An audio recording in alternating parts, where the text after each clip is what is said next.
नमस्कार। एक निवेशक के तौर पर सबसे बड़ी चुनौती क्या होती है? शायद यही कि ज्यादा से ज्यादा रिटर्न और कम से कम जोखिम के बीच वो सही तालमेल कैसे बिठाया जाए। आज हम इसी पहेली को सुलझाने की कोशिश करेंगे। तो आज का हमारा सफर कैसा रहेगा? सबसे पहले हम एक नक्शा बनाएंगे जो हमें जोखिम और रिटर्न के रिश्ते को समझाएगा। फिर हम देखेंगे कि कैसे एक सेफ या सुरक्षित निवेश इस पूरे नक्शे को बदल देता है। उसके बाद हम निवेश की 4 अलग-अलग रणनीतियों पर नजर डालेंगे, असल दुनिया की कुछ पेचीदगियों को समझेंगे और आखिर में एक बहुत जरूरी नतीजे पर पहुंचेंगे। तो चलिए सबसे पहले बात करते हैं जोखिम रिटर्न के नक्शे की। ये हमारी इस पूरी खोज की नींव है। हम एक ऐसा चार्ट बनाएंगे जो निवेश की दुनिया में रास्ता दिखाएगा। इसे तकनीकी भाषा में एफिशिएंट फ्रंटियर कहते हैं और ये हमें बताता है कि किसी भी दिए गए रिस्क पर सबसे अच्छा रिटर्न कहाँ मिल सकता है। जरा सोचिए, बाजार में हजारों स्टॉक्स हैं, बॉन्ड्स हैं और भी न जाने क्या क्या।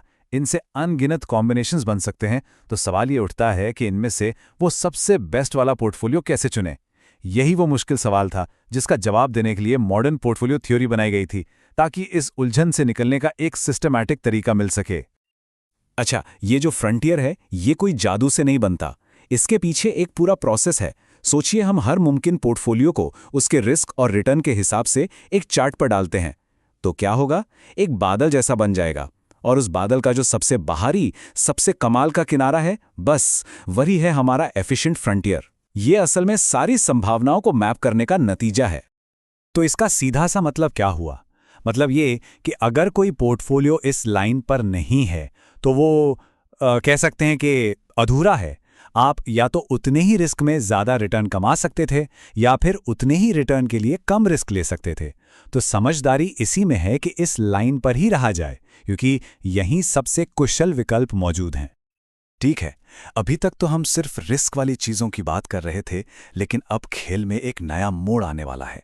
चलिए देखते हैं कि क्या होता है जब हम इस खेल में एक नया खिलाड़ी लाते हैं। एक ऐसा खिलाड़ी जिस पर कोई रिस्क ही नहीं है, मतलब एक जोखिम मुक्त संपत्ति। तो क्या होगा अगर हम इस मिक्स में एक ऐसी चीज डाल दें जहां जीरो रिस्क हो? सोचिए जैसे कोई सरकारी बॉन्ड, जहां आपको एक गारंटीड रेट पर पैसा मिलता है। बस एक छोटी सी चीज और हमारा पूरा नक्शा, हमारा पूरा खेल ही बदल जाता है। ये हमारे नए मकसद को बिल्कुल साफ कर देता है। अब हमें उस टेढ़ी मेढ़ी लाइन पर नहीं रहना। अब हमारा लक्ष्य है अपने इस सेफ बेट से उस फ्रंटियर तक एक सबसे सीधी, सबसे खड़ी लाइन खींचना। और ये जो नई सीधी लाइन बनी है, इसी को कहते हैं कैपिटल एलोकेशन लाइन। यही हमारा नया और पहले से कहीं बेहतर एफिशिएंट फ्रंटियर है। ये लाइन पुराने वाले कर्व से बेहतर है क्योंकि ये आपको हर लेवल पर एक बेहतर रिस्क रिटर्न का सौदा देती है। तो हमारे पास नक्शा भी है और एक नया टूल भी।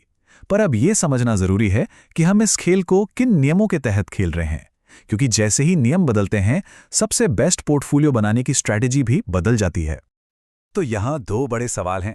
पहला, क्या हम बिना किसी जोखिम के एक तय रेट पर पैसा उधार ले सकते हैं और दे सकते हैं? और दूसरा, क्या हम शॉर्ट सेलिंग कर सकते हैं?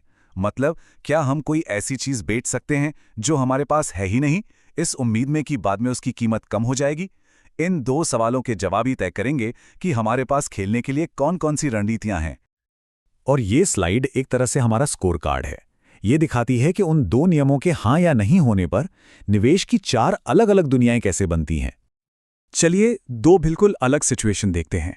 एक तरफ है पूरी आज़ादी, आप शॉर्ट सेलिंग भी कर सकते हैं और रिस्क फ्री उधार भी ले दे सकते हैं। यहां सबसे अच्छा रास्ता एक सीधी लाइन है जो अनंत तक जाती है। और दूसरी तरफ कोई आज़ादी नहीं, ना शॉर्ट सेलिंग, ना रिस्क फ्री लेन देन। यहां आपका रास्ता बस वही पुराना टेढ़ा मेढ़ा एफिशिएंट फ्रंटियर ही है। और जो बीच के 2 सिनेरियो हैं वो थोड़े और पेचीदा हैं। उनमें या तो सीधी लाइन नहीं बनती, या बनती भी है तो एक जगह जाकर रुक जाती है। कुल मिलाकर बात यह है कि आपके पास जो भी टूल्स और नियम हैं, वही आपका सबसे अच्छा रास्ता तय करते हैं। अभी तक हम एक परफेक्ट आदर्श दुनिया की बात कर रहे थे, लेकिन असल दुनिया इतनी सीधी साधी नहीं होती। अब एक ऐसी उलझन की बात करते हैं जो असल जिंदगी में हमेशा सामने आती है। एक आसान सा सवाल है, क्या आप जिस रेट पर बैंक में एफडी कराते हैं, उसी रेट पर बैंक आपको लोन देता है? बिल्कुल नहीं। बस यही छोटा सा सच हमारे पूरे मॉडल में एक नया मोड़ ले आता है। तो इसका मतलब ये हुआ कि हमारे पास दो अलग अलग रिस्क फ्री रेट हैं। एक है उधार देने की दर जो कम होती है, मतलब जब आप बैंक को पैसा देते हैं, जैसे बॉन्ड खरीदकर, और दूसरी है उधार लेने की दर जो हमेशा ज़्यादा होती है, मतलब जब आप बैंक से पैसा लेते हैं। तो इसका नतीजा क्या होता है? हमारी जो एक सीधी सपाट लाइन थी वो अब मुड़ जाती है, क्योंकि अब हमारे पास दो अलग अलग रेट हैं, तो दो अलग अलग बेस्ट पॉइंट्स भी हैं, एक उधार देने वालों के लिए और एक उधार लेने वालों के लिए, और इन दोनों पॉइंट्स के बीच में हमें उसी पुराने कर्व पर वापस आना पड़ता है। तो एक सीधी लाइन की जगह अब हमारे पास दो लाइनें और एक कर्व का टुकड़ा है। चलिए अब इन सब बातों का सार निकालते हैं। इस पूरी चर्चा से हमें क्या सीखना चाहिए? तो फिर आदर्श पोर्टफोलियो आखिर है क्या? देखिए, सबसे जरूरी बात यह है कि इसका कोई एक सीधा साधा जवाब नहीं है। आपका परफेक्ट पोर्टफोलियो इस पर निर्भर करता है कि आपके पास बाजार में कौन कौन से एसेट्स मौजूद हैं और आप किन नियमों के दायरे में खेल रहे हैं। यह मॉडल कोई जादू की छड़ी नहीं है, बल्कि ये सोचने का एक तरीका है, एक फ्रेमवर्क है। ये सारे मॉडल्स हमें निवेश की दुनिया में रास्ता दिखाने के लिए एक बेहतरीन नक्शा तो देते हैं, पर सोचने वाली बात यह है कि क्या कोई नक्शा कभी असल दुनिया की अनप्रेडिक्टेबल, ऊबड़ खाबड़ जमीन को पूरी तरह से दिखा सकता है?